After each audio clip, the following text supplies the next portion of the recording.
Hi friends, PSC ബിഗിനേഴ്സിലേക്ക് ഏവർക്കും സ്വാഗതം. ഇന്നത്തെ ക്ലാസ് ഇന്ത്യൻ ഭരണഘടനയാണ്.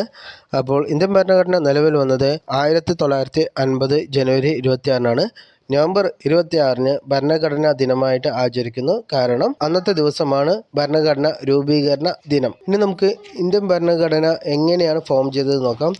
അപ്പോൾ 1600കളിൽ കുറച്ച് കുരുമുളകിനായി ഇംഗ്ലീഷ് ഈസ്റ്റ് ഇന്ത്യ കമ്പനി ബ്രിട്ടനിൽ നിന്നും ഇന്ത്യയിലേക്ക് എത്തി. 1764 ബക്സർ യുദ്ധത്തിൽ അവർ മുഗൾ ചക്രവർത്തിയായ ഷാ ആലമിനെ പരാജയപ്പെടുത്തി. അതുമൂലം 1765 ഇംഗ്ലീഷ് ഈസ്റ്റ് ഇന്ത്യ കമ്പനിക്ക് ദിവാനി അവകാശങ്ങൾ നൽകപ്പെട്ടു. ദിവാനി അവകാശങ്ങൾ എന്ന് പറഞ്ഞാൽ ബംഗാൾ, ബീഹാർ, ഒറീസ എന്നിവിടങ്ങളിൽ റവന്യൂ പിരിക്കാനുള്ള അവകാശങ്ങളാണ് ദിവാനി അവകാശങ്ങൾ. ഇങ്ങനെയാണ് ഇംഗ്ലീഷ് ഈസ്റ്റ് ഇന്ത്യ കമ്പനി ഇന്ത്യയുടെ ഭരണകാര്യങ്ങളിൽ ഇടപെടാൻ തുടങ്ങിയത്. ഇനി മൊത്തം റൂളിനെ രണ്ട് ഭാഗങ്ങളായിട്ട് തിരിക്കാം. ഒന്ന് 1773 മുതൽ 1857 വരെയുള്ള കമ്പനി റൂൾ.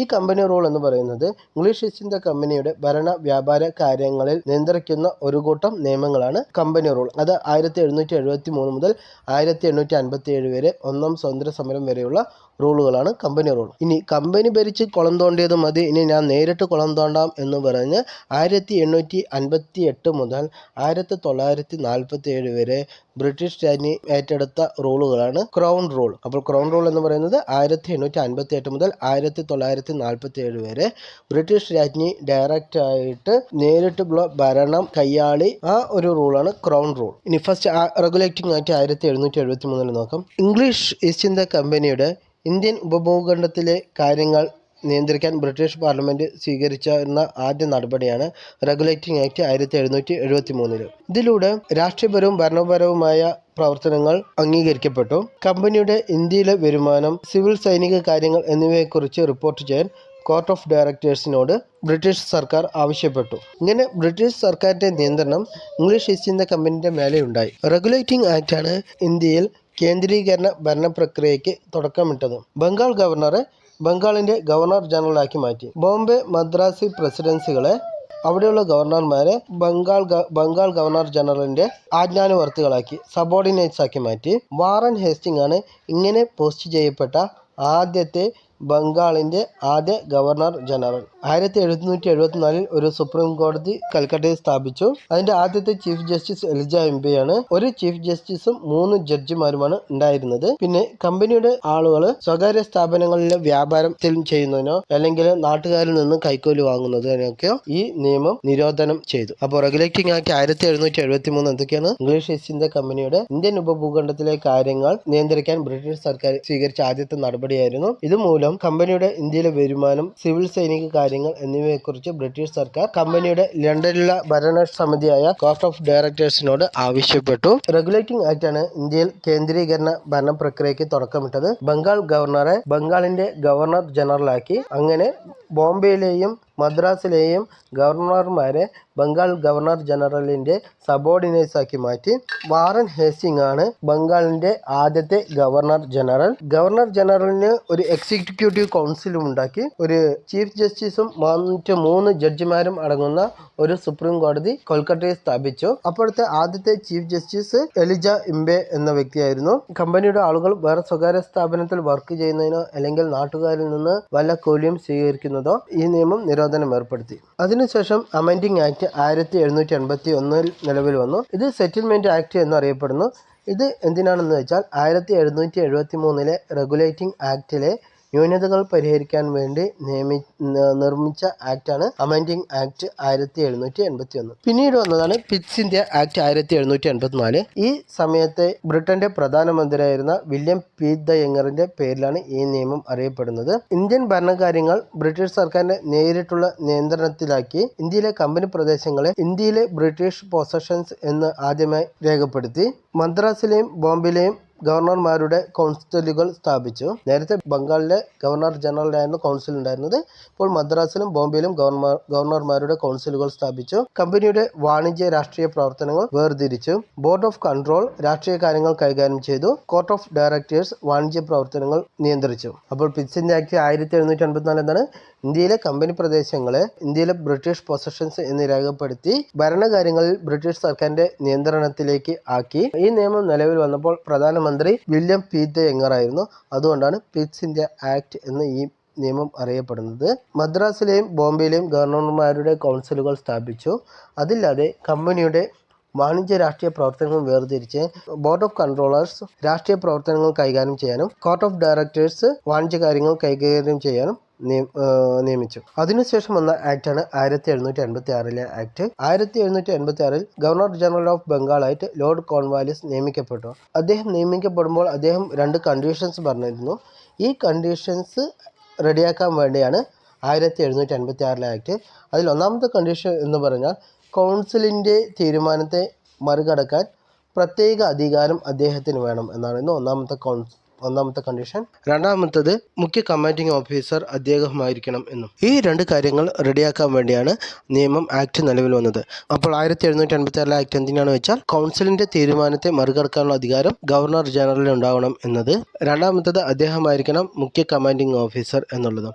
ഈ 2 നിബന്ധനകൾ സാക്ഷാത്കരിക്കാൻ വേണ്ടിയാണ് 1786 ആക്ട്. പിന്നീട് വന്നതാണ് ചാർട്ടർ ആക്ട് 1793. ലോർഡ് കോൺവാലിസിന് നൽകിയ ഗവർണർ ജനറലിൻ്റെ പ്രത്യേക അധികാരം ബാക്കിയുള്ള ഭാവി ഗവർണർമാരിലേക്ക് നീട്ടി നൽകുക, അതുപോലെ ബോംബെ, മദ്രാസ് തുടങ്ങിയ പ്രസിഡൻസികളുടെ ഗവർണർമാരിലേക്കും ഈ അധികാരം വിപുലീകരിക്കുക എന്നതാണ് ചാർട്ടർ ആക്ട് 1793. അതുപോലെ ബോംബെയുടെയും മദ്രാസിൻ്റെയും ഗവൺമെൻറ്റുകൾക്ക് മേൽ ഗവർണർ ജനറലിന് കൂടുതൽ അധികാരങ്ങൾ നൽകപ്പെട്ടു. ഇന്ത്യയിലെ വ്യാപാര കുത്തക ഇംഗ്ലീഷ് ഈസ്റ്റ് ഇന്ത്യ കമ്പനിക്ക് ഒരു 20 വർഷം കൂടി നീട്ടി നൽകി. ബോർഡ് ഓഫ് കൺട്രോൾ അംഗങ്ങൾക്ക്, അതായത് രാഷ്ട്രീയ കൈകാര്യങ്ങൾ ചെയ്യുന്ന ഇംഗ്ലീഷ് ഈസ്റ്റ് ഇന്ത്യ കമ്പനിയുടെ ജീവനക്കാർക്കും അംഗങ്ങൾക്കും ഇന്ത്യൻ വരുമാനത്തിൽ നിന്ന് ശമ്പളം നൽകണമെന്ന് ഈ നിയമം വിധിച്ചു. അപ്പോൾ ചാർട്ടർ ആക്ട് 1793 എന്തൊക്കെയാണ്? ലോർഡ് കോൺവാലിസിന് നൽകിയ പ്രത്യേക അധികാരങ്ങൾ, അതായത് കൗൺസിലിന്റെ തീരുമാനത്തെ മറികടക്കാനുള്ള അധികാരം പിന്നീട് വരുന്ന ഗവർണർ ജനറൽമാരിലേക്ക് നീട്ടുക, അതുപോലെ പ്രസിഡൻസികളിലുള്ള ഗവർണർമാരിലേക്കും ഈ അധികാരം നീട്ടുക എന്നതായിരുന്നു ഈ ആക്ടിന്റെ മുഖ്യ അജണ്ട. രണ്ടാമത്തത് ഗവർണർ ജനറലിന് മറ്റു പ്രസിഡൻസികളുടെ മേലെ കൂടുതൽ അധികാരം നൽകപ്പെട്ടു. ഇന്ത്യയിലെ അധികാര കുത്തക 20 വർഷത്തിന് ഇംഗ്ലീഷ് ഈസ്റ്റ് ഇന്ത്യ കമ്പനിക്ക് നീട്ടി നൽകപ്പെട്ടു. ബോർഡ് ഓഫ് കൺട്രോൾ അംഗങ്ങൾക്ക് ഇന്ത്യയിലെ വരുമാനത്തിൽ നിന്ന് ശമ്പളം നൽകണമെന്നും ഈ നിയമം ശാസിച്ചു. അടുത്തതാണ് charter act 1813. English east India കമ്പനിയുടെ കുത്തക അവസാനിപ്പിച്ചു. ഇനി ഇംഗ്ലീഷ് ഈസ്റ്റ് ഇന്ത്യ കമ്പനി മാത്രമല്ല ആർക്ക് വേണമെങ്കിലും ഇന്ത്യയിൽ വന്ന് വ്യാപാരം നടത്താം എന്നുള്ള ലെവലിലേക്ക് ബ്രിട്ടീഷ് സർക്കാർ എല്ലാവർക്കും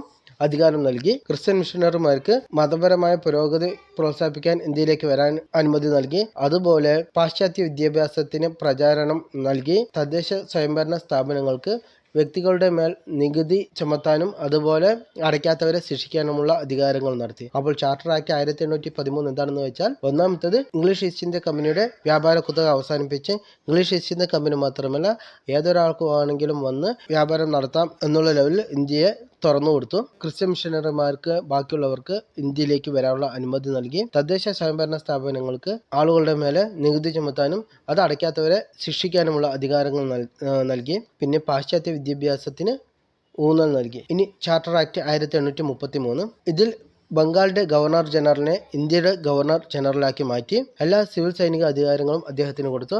ഇന്ത്യയുടെ ആദ്യത്തെ ഗവർണർ ജനറൽ വില്യം ബെന്റിക് പ്രഭുവാണ്. ബ്രിട്ടീഷ് ഇന്ത്യയിലെ കേന്ദ്രീകരണത്തിലേക്കുള്ള അവസാനത്തെ പടിയായിരുന്നു 1833 ചാർട്ടർ ആക്ട്. ബോംബെ, മദ്രാസ് പ്രസിഡൻസികളുടെ നിയമനിർമ്മാണ അധികാരങ്ങൾ കളഞ്ഞു. നിയമനിർമ്മാണത്തിലുള്ള എല്ലാ അധികാരങ്ങളും ഇപ്പോൾ ഉള്ളത് ഇന്ത്യയുടെ ഗവർണർ ജനറലിന്റെ കയ്യിലാണ്. ഇംഗ്ലീഷ് ഈസ്റ്റ് ഇന്ത്യ കമ്പനിയെ ഒരു വാണിജ്യ സ്ഥാപനം എന്ന നിലയിലല്ലാതെ ഒരു ഭരണപരമായ സ്ഥാപനമാക്കി മാറ്റി ചാർട്ടർ ആക്ട് 1833.